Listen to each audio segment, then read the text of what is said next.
Hey, welcome to Dollar Views. I'm Brian Gillis. And I'm Stephen Montmanex. We're just two Long Beach State film grads with a lifelong passion for cinema trying to put our money where our mouths are. And we decided to make our BAs mean something by giving our 2 cents on the weekly film releases. Whether it's the cute romantic comedy, Or the latest cult classics, from the little-known indies and docs, to the latest Michael Bay masterpiece. we go over it all, $1 at a time. Wally World, here we come. What the hell is that? That's a 2015 Tartan Prancer. It's the Honda of Albania. Let's hit the road. What kind of asshole would drive his family cross country? Audrey, Dad wanted us to be close, and that's all I want for my family. Family is the most important thing there is.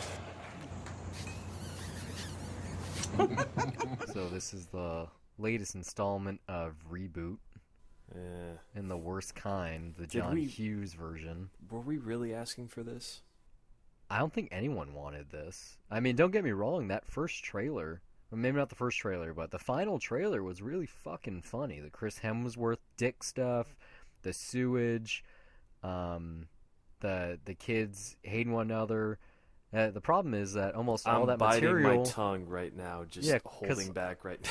All that material, even if it was funny, was in the final film. They didn't change anything, and it was most of the funny moments. Here's the thing, and I say this as someone, this is my first exposure to Vacation in general. I have not seen any of the... You haven't seen any of the other four? I haven't. Somehow, they're on the list of shame. Somehow they got by me. The first and European are good. You can skip Christmas in Vegas. The best part about Vegas... Is it Vegas or Christmas? The best part about Christmas is Uncle Eddie, who's mentioned in this, played by Randy Quaid.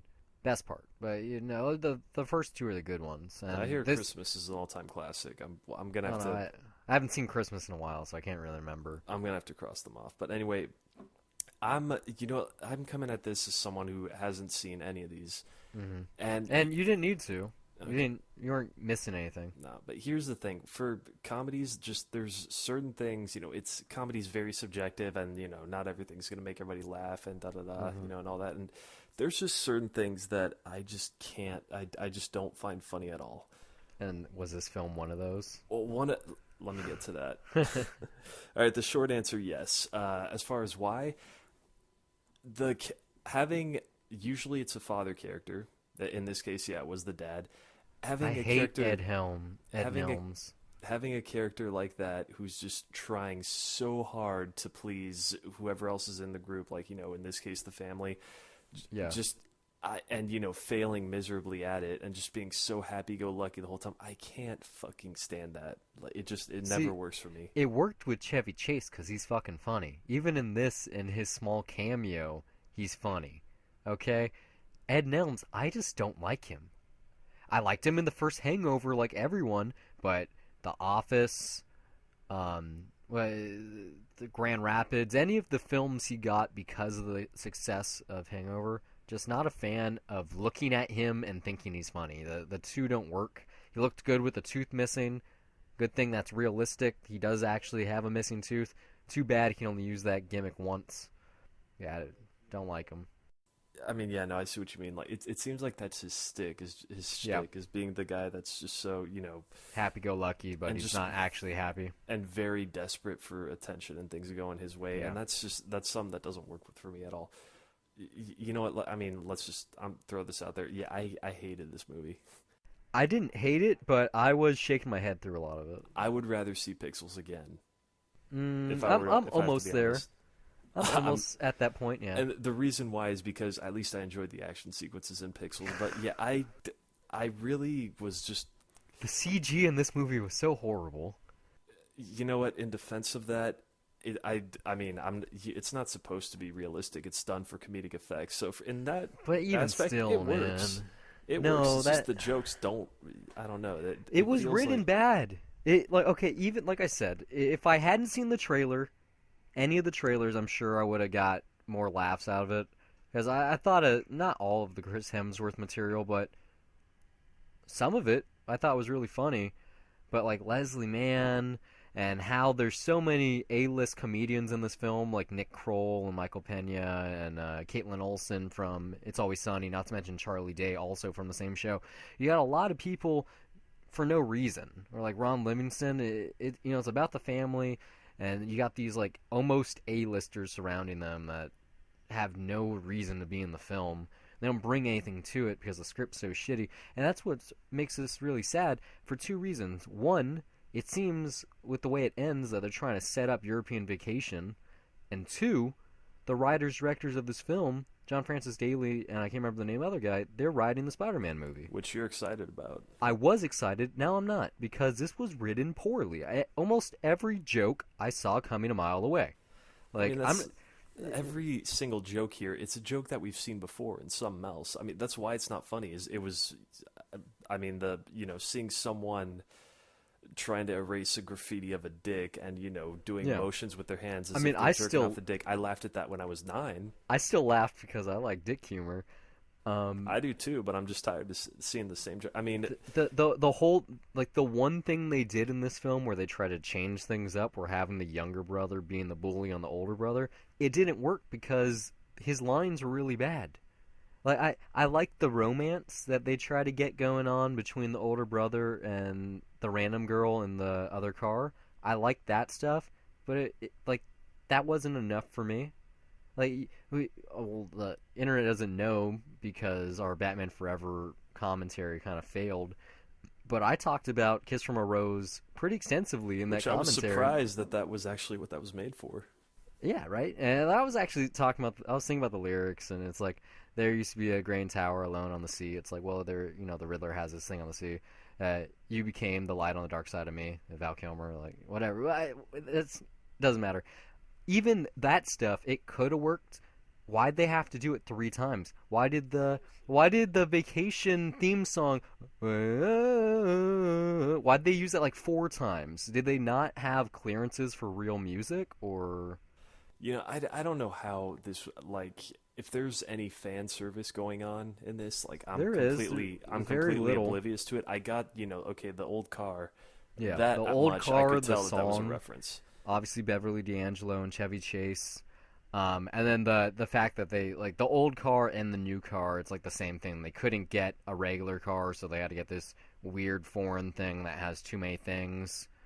But outside of the car and the song and the family, no. And it's kind of like that line in the movie that was really prevalent in the trailer. This isn't the old Vacation. This is a new one. It stands on its own. We're going to Wally World. I don't know how big the fan base for this is. Obviously, though, no one was really, begging for this.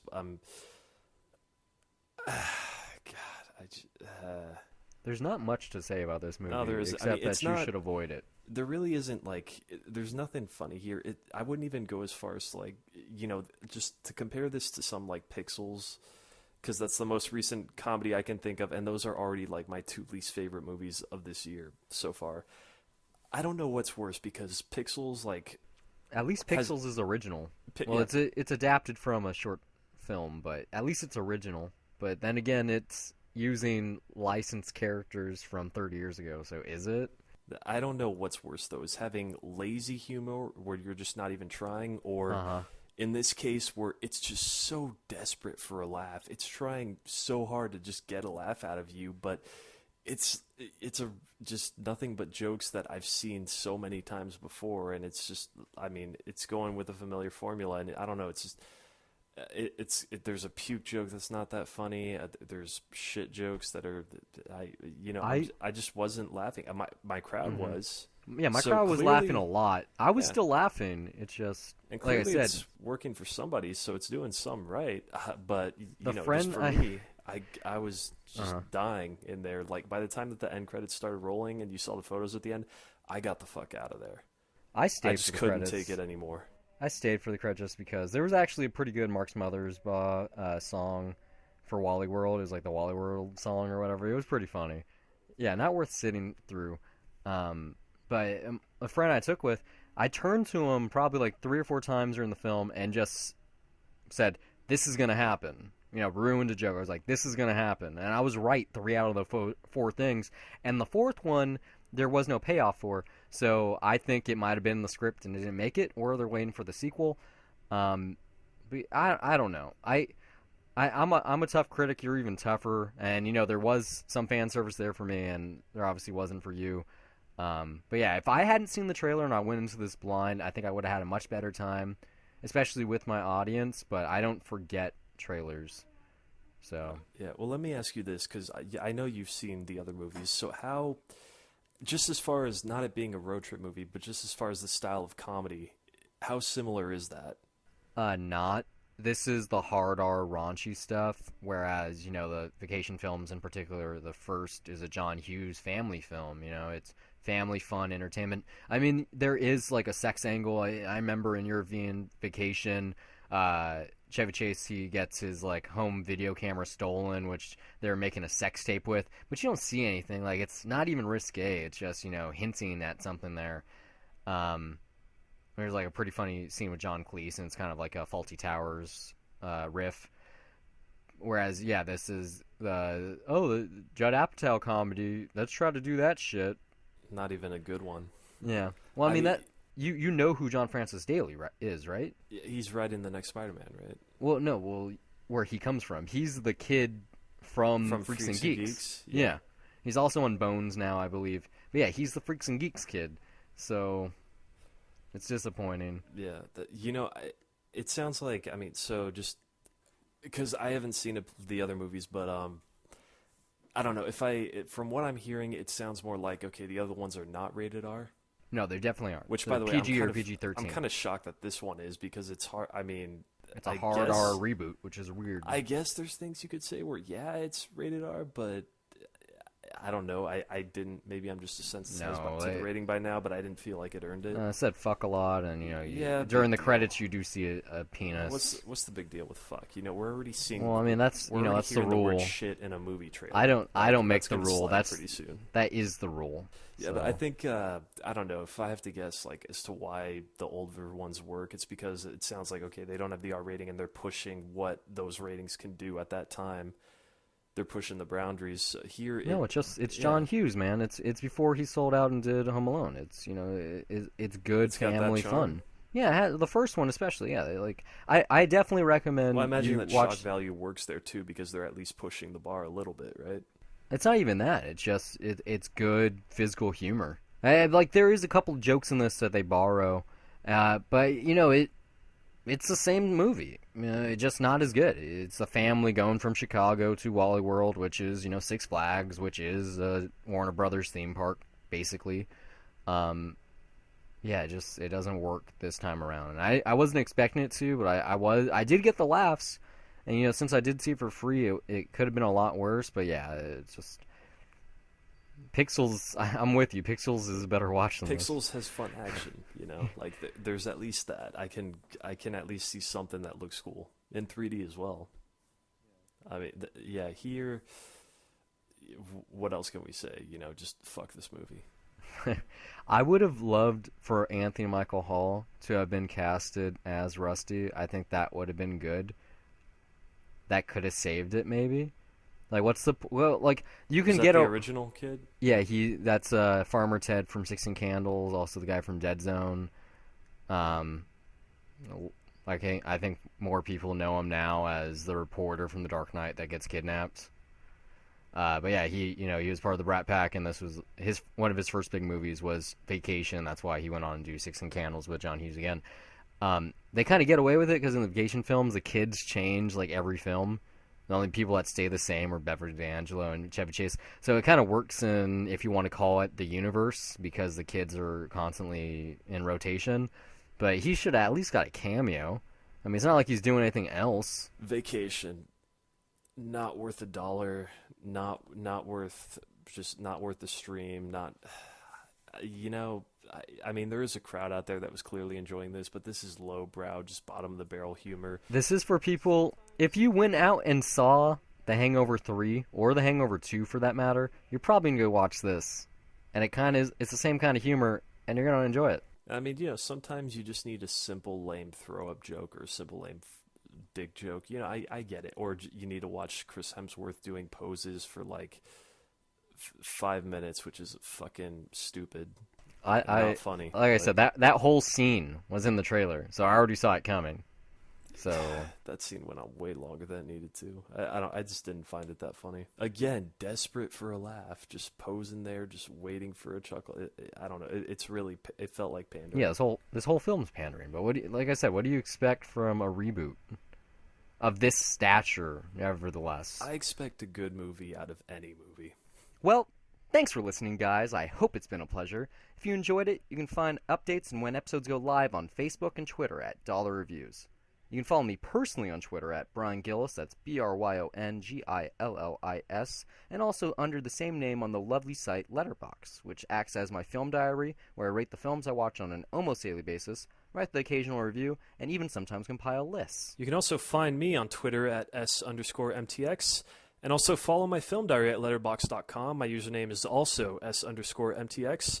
There I log everything I watch and sometimes write brief reviews. If you loved what we said, you'd like to contribute some talking points, or you just want to laugh at us and send us hate mail, you can do so at dollar.review@gmail.com. And since we don't know where you're listening from, you can find our recent reviews on iTunes by searching Dollar Reviews. We're also on SoundCloud at soundcloud.com/dollarreviews. And if you're sad that you missed a review and you can't find it on either of those platforms, you can find our entire archive at youtube.com/dollarreview. Once again, that's Dollar Review, one word without the S. Until next time, keep the change.